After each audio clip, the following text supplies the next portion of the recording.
Hello, hello, hello. Welcome back. Welcome back. We have another exclusive interview with Lisa 𝙍𝙬𝙬𝙍𝙎. You are joining us for the 𝙍𝙬𝙀𝙬𝙍𝙎 Roundtable Leadership Symposium. This one is all about leadership, so it's titled Born to Lead, Awakening the Leader Within. So I am super, super excited. So let me just give you a moment and let you know you're going to need to go ahead and grab a pen and a pad so you can write down these gems that you're going to be getting from this expert interview. So I'm Jacqueline Kaba-Harrison. I am your host for 𝙍𝙬𝙀𝙬𝙍𝙎 Roundtable Leadership Symposium, which happens in January, May, and September. So if you were not a part of this, or if you did not take a seat at the table this round, then look me up and maybe we can have you at the table in September. That's going to be the next one. So I also am the host of 𝙍𝙬𝙀𝙬𝙍𝙬 Roundtable Show and Podcast, which takes place, well, I stream live on Facebook, YouTube, and LinkedIn, and it also goes up on the Women Win Network, which I am also the executive channel producer of 𝙍𝙬𝙀𝙬𝙍𝙬 Roundtable channel on the Women Win Network, which is streamed on Roku and Amazon Fire TV. And as you see my website, you can always look me up at Realizing Your Potential. The number is 123.com, and let's have a conversation. All right, so let's get started. Miss Lisa 𝙍𝙬𝙬𝙍𝙬 is in the house. She is pulled the seat up at the 𝙍𝙬𝙀𝙬𝙬 round table. Lisa, go ahead and introduce yourself and tell us a little bit about you, your business, who you serve, and how you serve them. Oh, wow. So I am a mom. I am a stepmom. I'm a wife, best friend, daughter, all that good stuff. I also am the CEO of Touched by Dove Publishing. Writing is my love. I've been writing since I was younger, and I've never stopped. And it's turned into becoming not only an author, but also a publisher, because I actually love the whole experience of publishing, good, bad, indifferent, ugly, all of it. I love all of it. So I'm also the CEO of an online magazine, and I also have a show called Luncheon with Lisa. So I kind of stay busy. I'm doing the things that I love to do. So it's not work at all. It can get to be a lot. I'm sure you understand that. But at the same time, you just love everything about it. So in a nutshell, you can see I don't have any unfulfilled moments in life because I'm pretty busy with things. So.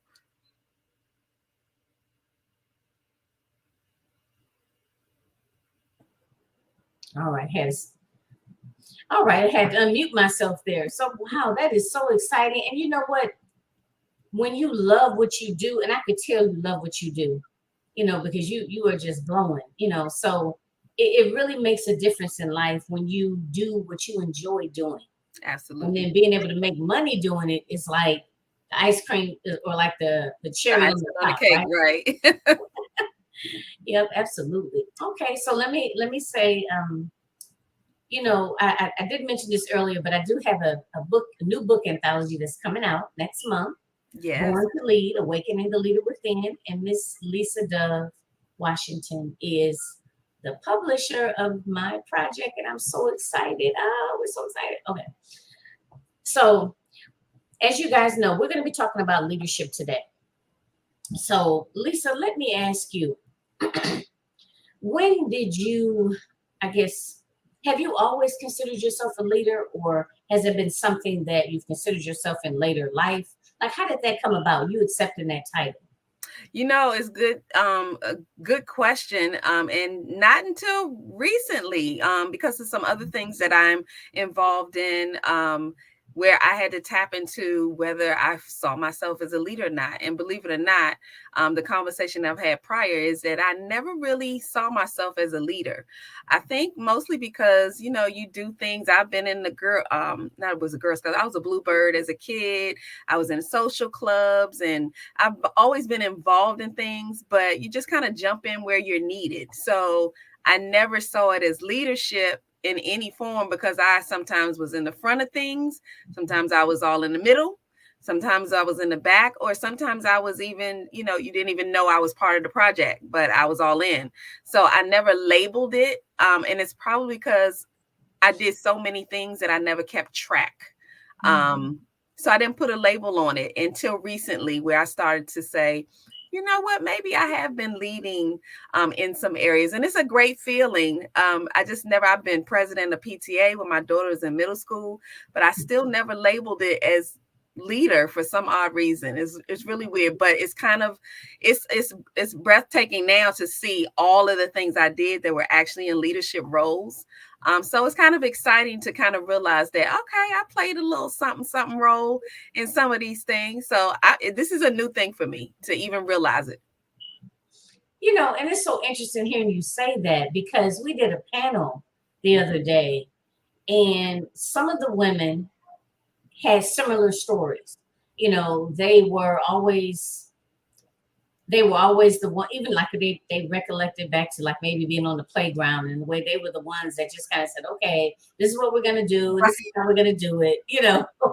Or some of the ladies said that they never considered themselves a leader. However, people in their community, or maybe people in their family at work, was always giving them more responsibility or looking to them to lead, you know. And you know, so it's kind of like, it's just interesting to hear how, you know, how that comes about for everybody. And I have to admit, I never considered myself a leader.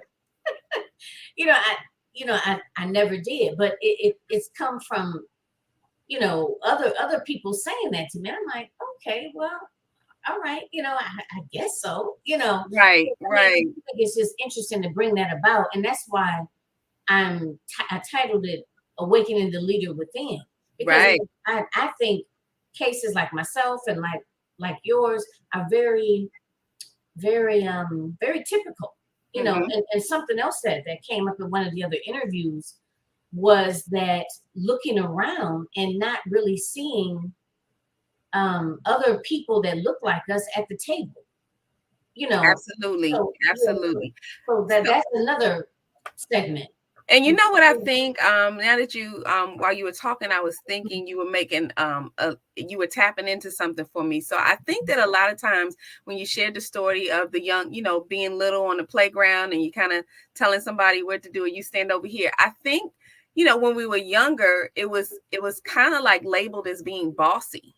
And because it was labeled as bossy, which is not necessarily a compliment, I think people kind of shied away from, you know, leader, because it was kind of synonymous with being bossy and, you know, trying to take charge of everybody, and nobody wanted to be seen in a bad light. So I probably stayed away from the word leader, because it kind of gave the connotation of, you always trying to tell people what to do, and, you know, that kind of thing. And I think that maybe that's why a lot of people don't connect with that title. Now, when you were talking about it, I was thinking, you know, I think that's why, because we don't want to be seen as bossy. Yep. And there was a post on Facebook, and I wish I had pulled it up, but it said something to the effect of, you know, it took some of those negative ways or negative adjectives that people would use, you know, and you know, that people would use to label women, like maybe bossy, but maybe instead of bossy, I'm not bossy, but I'm assertive. Right. And it took some of those negative adjectives and turned them into positive adjectives. Absolutely. Adjectives. Can't even say adjectives. You know, so when I saw that, you know, I had to take it and save it. You know, I'm gonna repost this. I love that. I love that. Because I think it's something to that. Yes. You know, I think and especially with African American women, I think oftentimes when we speak up, and a lot of times I think it's just speaking up. Yes. Like, because I know growing up, I was always told that I was to be seen and not heard, Okay. and I think a lot of, I think as I've interviewed different women, I hear some of the same types of stories. So just even speaking up, or just even having an opinion, about how you think things should go, Yes. sometimes can be, Have a perceived negative right it in a comes off negative light. negative Right, connotation, because confrontational was always it almost was like a dirty word, and that got used with me often, but I don't think it was because I think I struggled with that because I didn't think I was doing anything bad, or I didn't even think I was being aggressive. I just thought that I was confronting an issue. So I think we put such a negative connotation on some words, and then we equate that with someone's behavior, like, oh, they're being bossy, or they're just so aggressive. And I think with Black women especially, that you tapped into, that we get labeled when we speak up as being aggressive, and aggressive is not a compliment. So people go negative with it, and so women don't want to be seen as aggressive, so they stay away from those those words. And I think I dropped leadership into that on some level. Maybe I wasn't, it was a subconscious thing, but I was kind of like, oh, because if you're a leader or you in front, then people thinking that, who do you think you are, and you telling people what to do. And I didn't want that, I didn't want that trouble. But you get older too, and then you don't really care anymore. So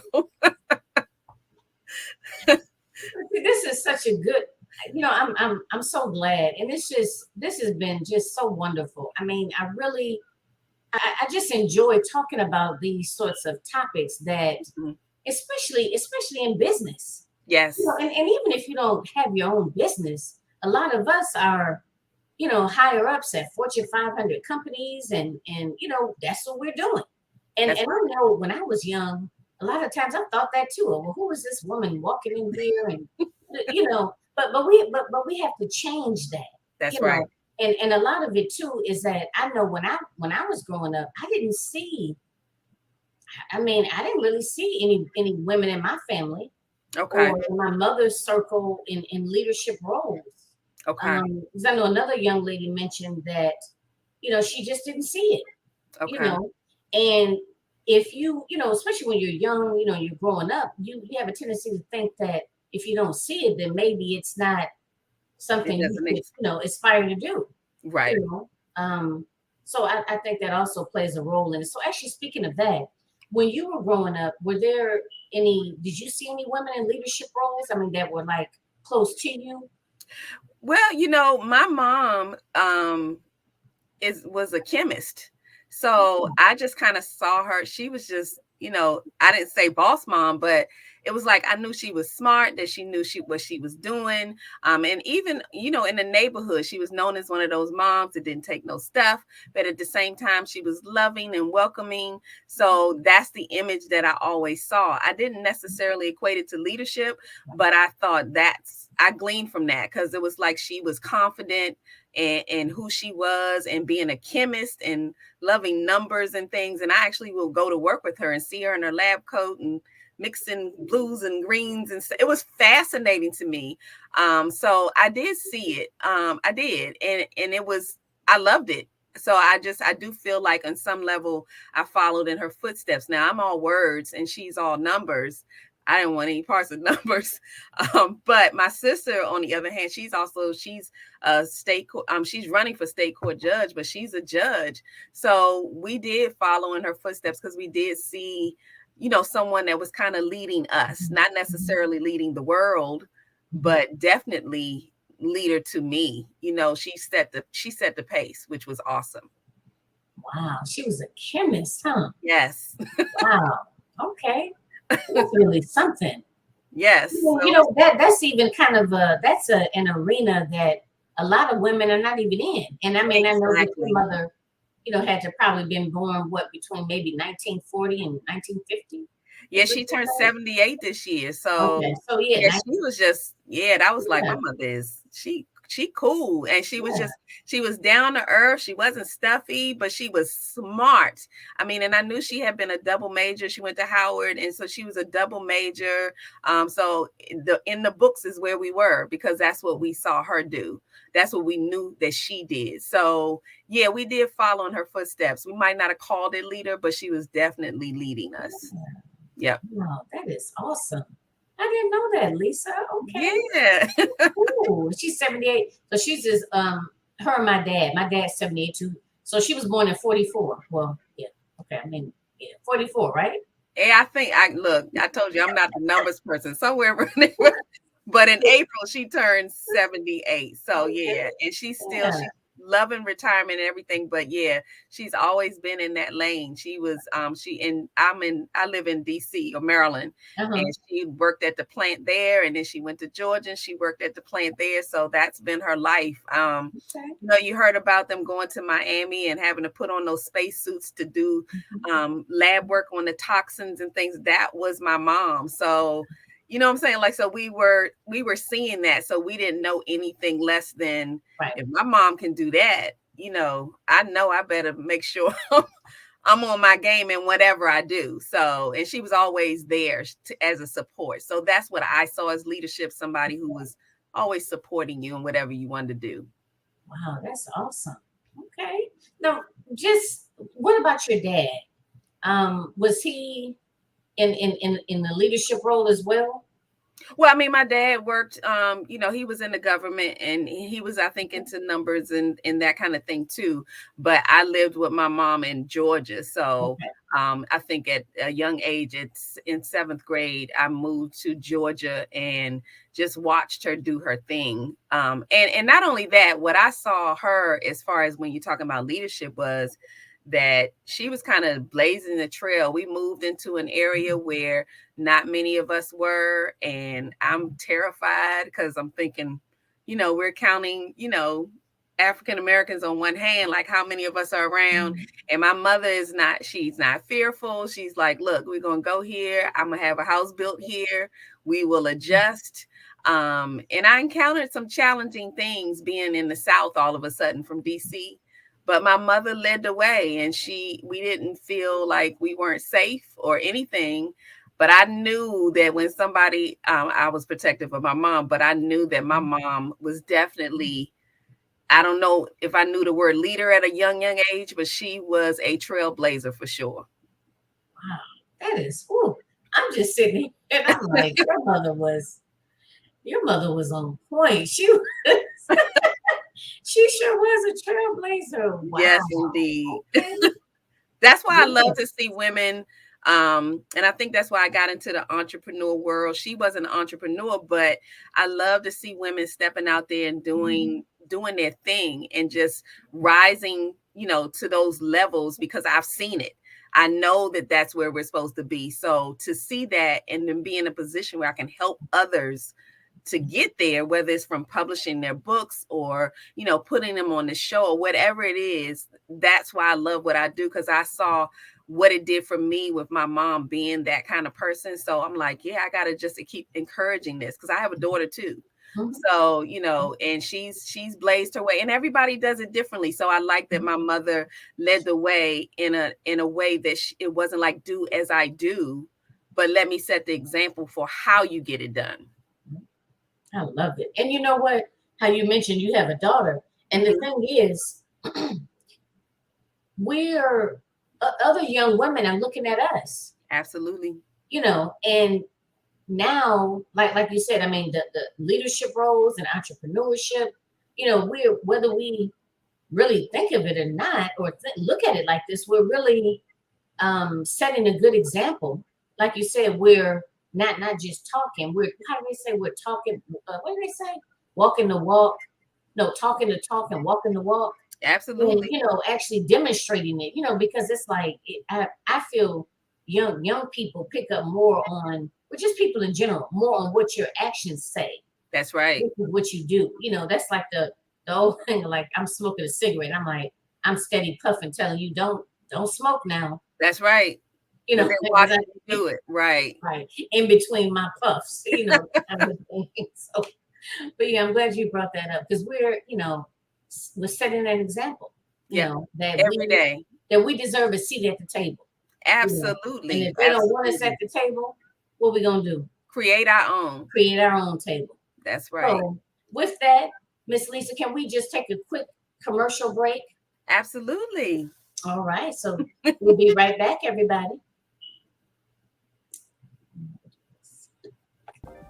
Realizing Your Potential LLC presents Born to Lead, Awakening the Leader Within. This anthology brings together women that have overcome hardships in their lives and have managed not only to survive, but thrive. Their stories focus on resiliency, adaptability, and strength, acknowledging the innate strength and leadership qualities in African American women.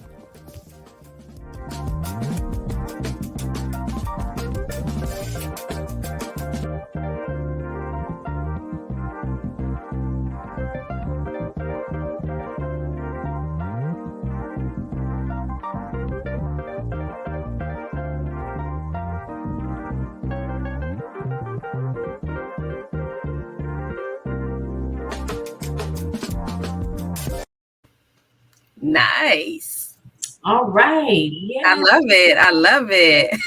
Yes, I'm so excited. So as you all know, the anthology Born to Lead, Awakening the Leader Within is going to be available next month in June. So, and I would say make sure that you follow me at Realizing Your Potential 123.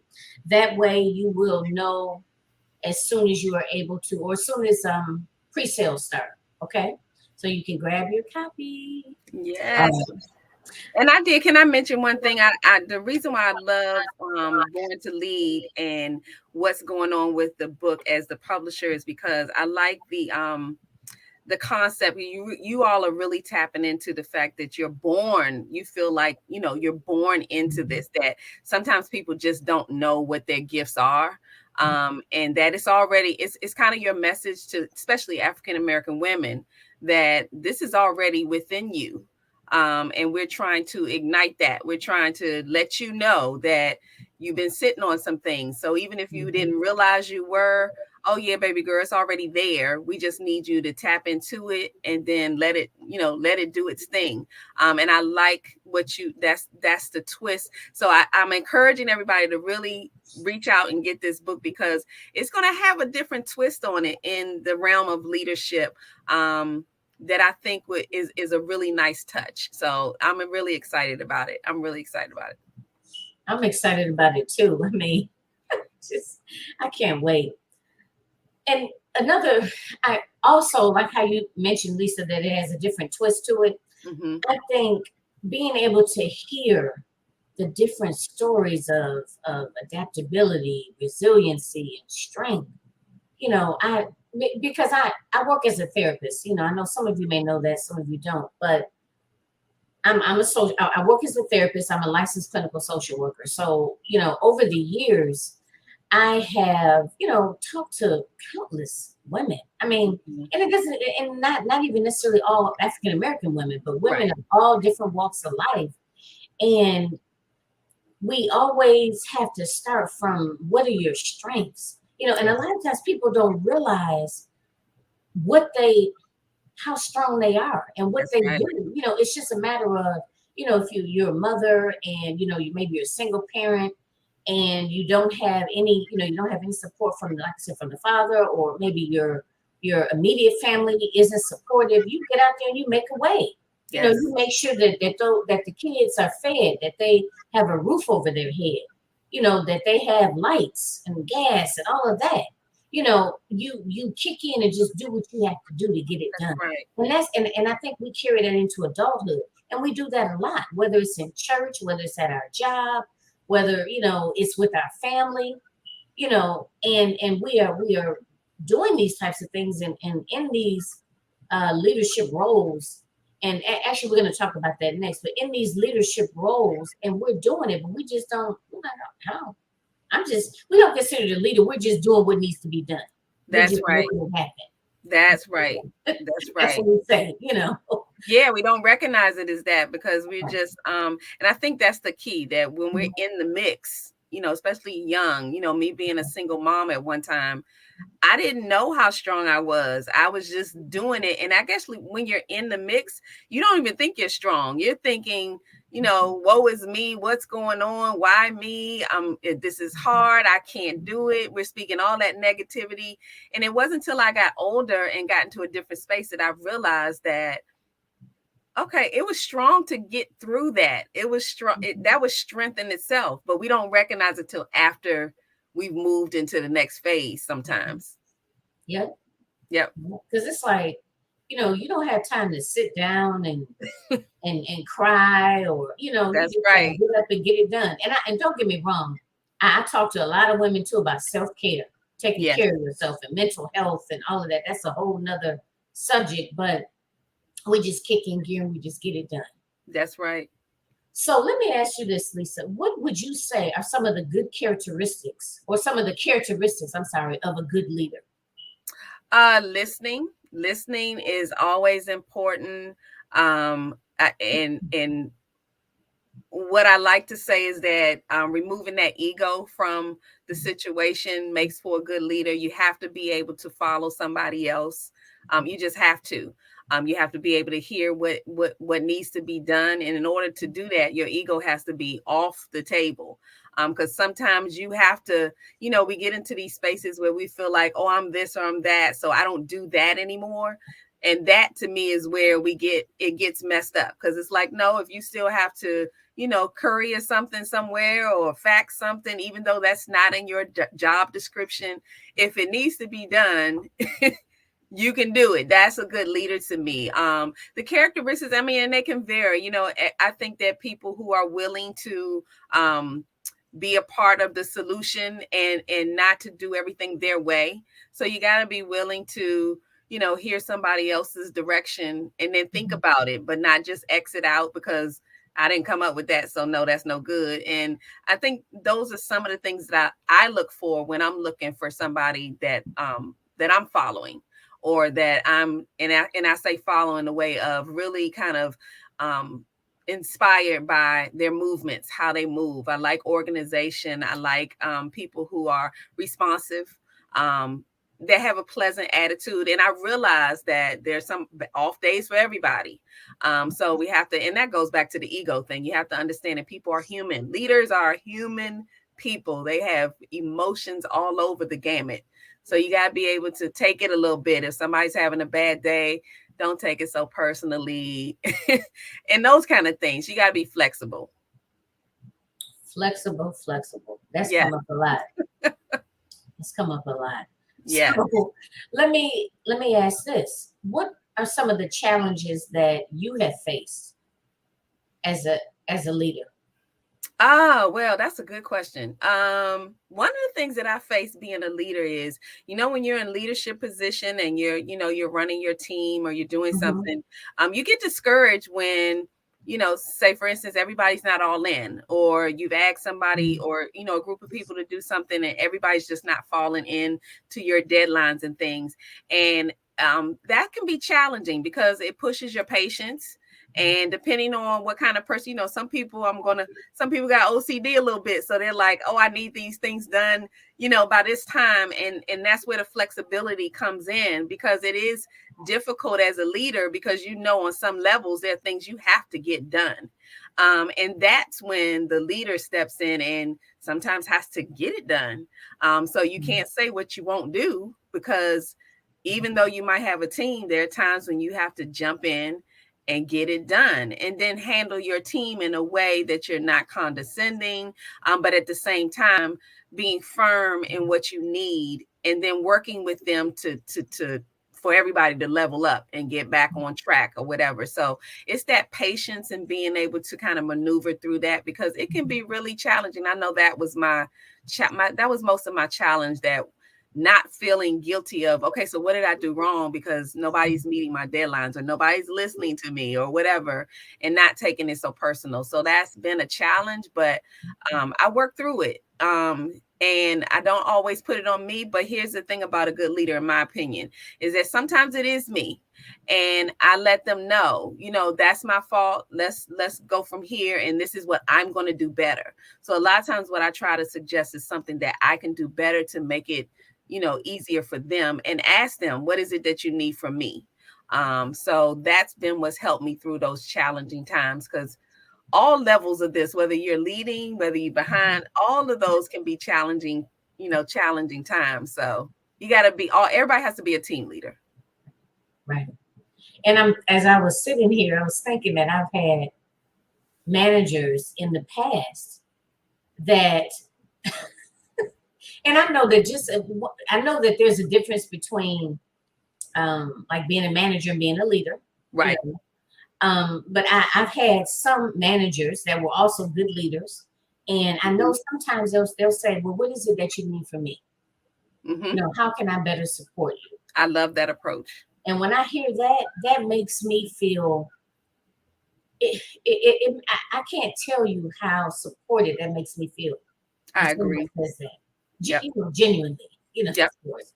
But, it makes me feel like we're in it together. Yes. It makes me feel like, even though they're my boss, but it makes me feel like I'm like my opinion matters. Absolutely. Absolutely. So I think that's also part of being a good leader. So I'm just kind of piggybacking on what you said. That's something that kind of that brought something up in me right then at that moment. That morale has to be in place. And I felt like that on any job I was on, that you can be the head CEO, whatever position you play, but if the morale in the office is not good, then there's work to be done. Everybody has to feel good and feel like they're part of what's going on. Yeah. And I think that's part of being a good leader.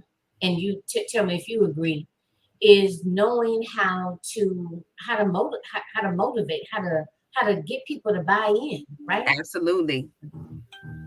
Absolutely. You have to get them to, and that's why you got to listen, because what you need might not be what somebody on your team needs. So you got to kind of talk to them and find out, okay, so what motivates you? And so I try all kind of things, even if we're having a meeting and we try to do icebreakers, or I'll just ask, what is it that what do you all need from me to make you, buy in more to this? I want you to feel like a part. I never want to be in a position where everybody thinks, oh, well, that's just your baby, so it just doesn't matter. No, I can't, I don't want to do this by myself.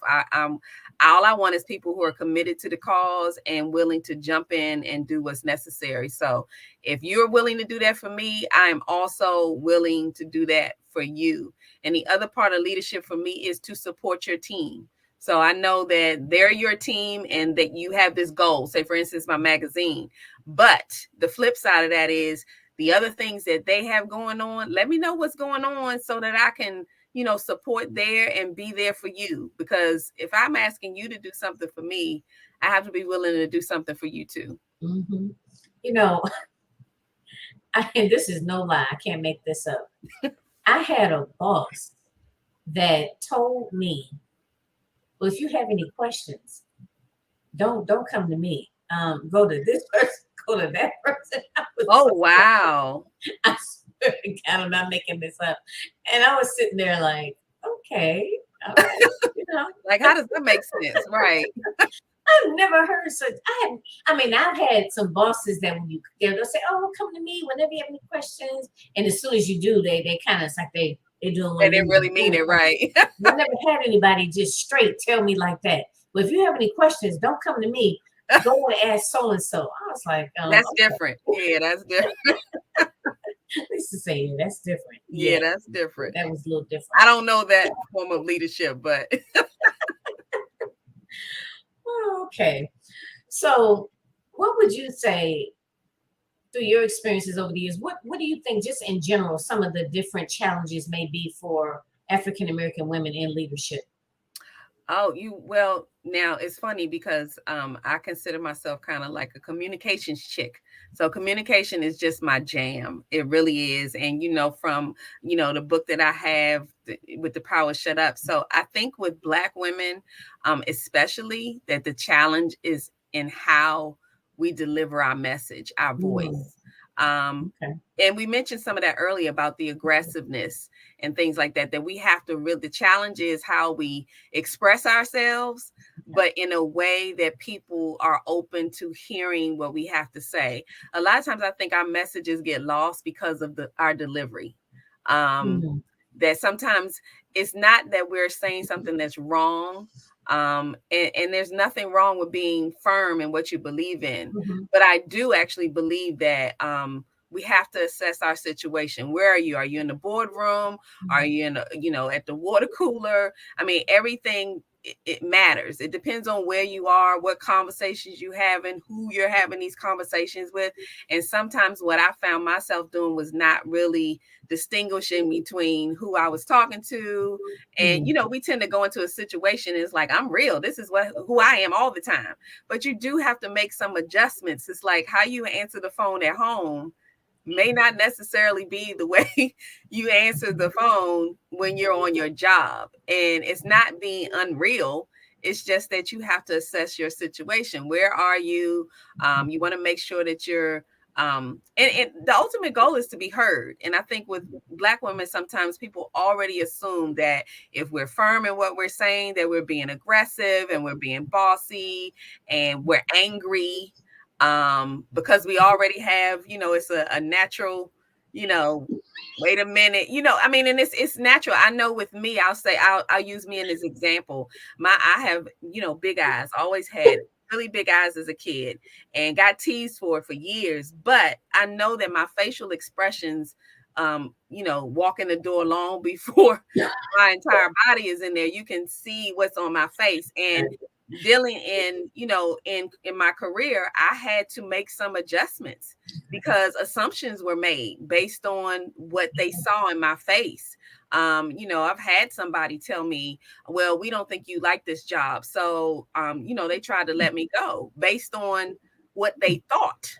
But then my mother actually had to pull my coattails and say, even though that's wrong, I still had to be mindful of the fact that I'm saying things with my face. And it's not I'm not being fake because I don't know how to do that. But at the same time, I have to make sure that I'm aware of where my face is. You ever sat in a room and somebody says something really off the wall and immediately your face is like, what? But you don't have to do that. You know what I'm saying? Like if we're in the office and your boss is in the room or coworkers or even your team, you don't want to respond that way to somebody's idea just because you think it's a little, off. So you have to be able to still hear what they're saying, and then, have a conversation or whatever. But I think the way we communicate sometimes takes people aback. And I know for me, that's what it was. I had to really kind of hone in on what message do I want. I don't want someone to judge me before I even open my mouth. Okay. Because that makes it harder for me. Yeah. It's an easy fix for them, but I think that's where I kind of shot myself in the foot because I was really walking around with all of this on my face. And then I was upset when people would say, oh, I thought you didn't like such and such, but my face is twisted. And so I had to be aware of what I was putting out there. And I know that's a hard pill to swallow sometimes, but I had to take it to Lisa. What am I doing that people think I'm too aggressive? Or I would say things and people would not receive it so well. Like they would be offended. And that was a really hard challenge for me because a lot of times I would say the same thing someone else was saying, but they actually took offense to it when I said it. But instead of taking it personal, which I did at first, but then I said, okay, Lisa, think about what you're saying and how you're saying it. Maybe it's your delivery. So I had to check myself on some things. And I think that's what helped me to get through that a little bit. And I know it's hard to accept the fact that, well, maybe I'm not doing this right, because I was in my feelings a little bit in the beginning, but then I had to just kind of understand that, Lisa, fix your face. You remember the old saying that, moms used to tell your kids, fix your face, watch your tone. Yes. Okay, your face and your tone are everything. You know what I'm saying? They really are. I'm going to interrupt, but you bringing up so much energy right now. Oh my God. Yes. I've been the same way over the years, and you know what? I might need to talk with you afterwards, because I know I need your help in that area. But I think I'm pretty sure that when women listen to this, hear us right now, they're gonna be like, "Wow, yeah, me too." Because I think and my father has told me that more than once. He has said it's not what you're saying, it's how you're saying it. It's so true. And I think I'm gonna take it even a little bit further. If you notice, and again, I know I'm generalizing a little bit here, but just kind of just go with me now, okay? Okay. Caribbean women, African women, when they talk, you be like, what did I do wrong? You know what I mean? Because it's like when they come with, they come. It's strong. Right, absolutely. Exactly. And I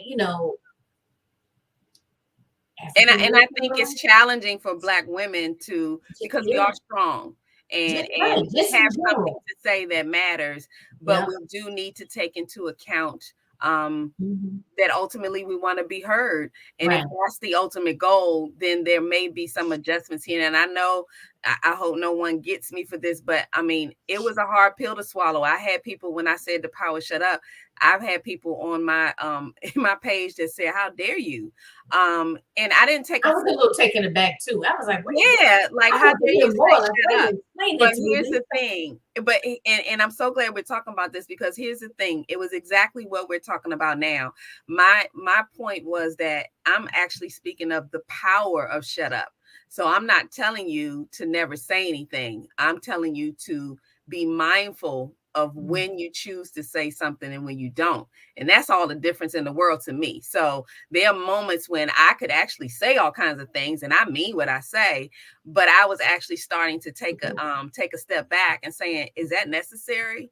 And then look into some other reasons why I'm feeling that I have to stand my ground on stuff. I think a lot of times we're standing our ground on things that we don't have to. We don't have to speak everything. When you walk into a room, you have to, sometimes build up a confidence enough to know that you don't have to say, I'm here to be there.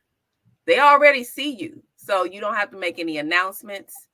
You know what I'm saying? Like, people will assess you the way they will anyway. I mean, if you think about it, when people define you or they see you, they're going to build up whatever they think you are based on who they are. And you can never even open your mouth, and they've already decided who you are, how you're going to be. I mean, when I went to Spelman College, when I got there, I think people assess based on my skin tone and the fact that I went to Spelman. You make all these assessments about who people are. And so they assume, say for instance, that, oh, she thinks she's cute. Oh, she did. They've already sized you up. You haven't even said anything. But as soon as they get to know you and they're like, oh, you're cool. And I was like, why would you think I was anything else? Because we make judgments automatically. And I think because Black women have been judged so harshly in the past that we already are carrying that. So we're coming strong to let you know you're not going to do this to me. And I think that that's where we struggle sometimes. Yeah, right. I know that's where I struggled. I did tone it down. Let me tell you, after being on a job for, years and being involved in different areas of my life, tone is everything. It is definitely the way you say things to people. You ever heard somebody say, what part of no don't you understand? Yes. There's no nice way to say that. So those are those moments when you say, maybe I shouldn't say that, So that's just a little tweak on something that maybe you just shouldn't say, because it's just really no nice way to say that. What part of no don't you understand? I don't even think I've ever said that to my child, but to nobody. to no But you know adult. what I'm saying? Like you say that to somebody and it's not like it's a, I mean, you're saying what you feel, but sometimes like, is that necessary? Okay. All right. The power of shut up. So let's go ahead and segue into, so let's close it out. Do you have any final words of wisdom? Lisa-isms? Lisa Lisa isms. I like wisdom that. to share with us, and then segue that into let them know where they can find you and any upcoming projects to look for from you, or if they want to be a part of it, or what have Okay. you. Well, the only advice I would maybe share, or Lisaisms, I like that. I'm about to work with that. Is to just share with people that I think is important. And I know people will maybe feel differently, but transparency is key to me.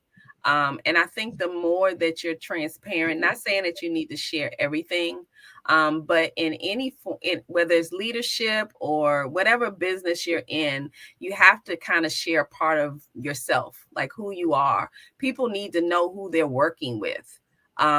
That's how they become comfortable with working with you in any capacity, that they get some sense of who you are as a person, not as the head, not as, the secretary, not as whatever role you play, but just who you are. So as I've gotten older, I think it's important that people know a little bit about who Lisa is as a person.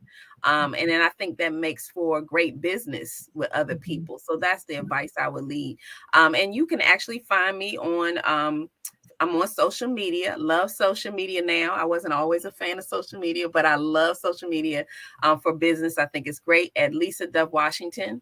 And I also have a page called Dove Style Magazine. Touched by Dove Publishing has a page. And of course, The Power Shut Up. So you can find me at my website, also lisadovewashington.com. And you'll find me on all the social medias there. Okay. So now your projects, I know you publishing, or we're going to be publishing Born to Lead, and that's going to be coming out next month. Yes. Born to Lead, Awakening the Leader Within. Make sure you follow one of us, and so you can know as soon as you can get your copy. Absolutely. All right.